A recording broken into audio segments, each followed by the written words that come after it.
Assalamualaikum warahmatullahi wabarakatuh. Berjumpa kembali di channel Adiko Ramos. Setelah beberapa hari tidak ada informasi dari Adiko Ramos, kali ini saya akan bagikan informasi terkait dengan gelombang PHK di tenaga administrasi yang dilakukan oleh beberapa Pemda. Hal ini ditanggapi oleh Bapak Hugua dari Komisi 2. Berikut yang saya kutip dari JPNN. DPR mencium gelagat bakal ada PHK massal honorer teknis administrasi. Anggota Komisi 2 DPR RI Hugua mencium gelagat Pemda akan melakukan pemutusan hubungan kerja atau PHK terhadap honorer teknis administrasi secara besar-besaran. Indikasi ini tampak dari pemberlakuan tes perpanjangan kontrak tenaga honorer teknis administrasi yang baru diberlakukan tahun ini. Ironisnya, dalam tes tersebut akan ada honorer teknis administrasi yang diberhentikan dengan berbagai macam alasan, seperti pemberhentian honorer teknis administrasi dengan alasan seleksi akan merembet ke seluruh daerah, bukan hanya Kalimantan Tengah dan DKI Jakarta, kata Hugua kepada JPNN hari ini. Dia menegaskan seharusnya Pemda tidak melakukan PHK massal di masa pandemi, karena untuk mencari ekonomi untuk hari-hari ini memang agak sulit. Dengan tak memperkerjakan honorer dan kepada mereka diberikan insentif tambahan, mantan Bupati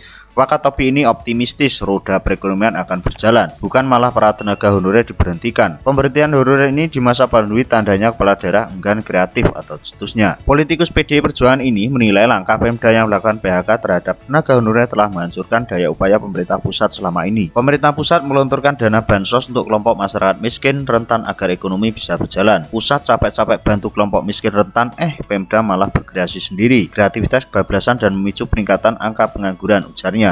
Padahal seharusnya untuk hal ini juga harus diberikan formasi P3K di tahun 2022.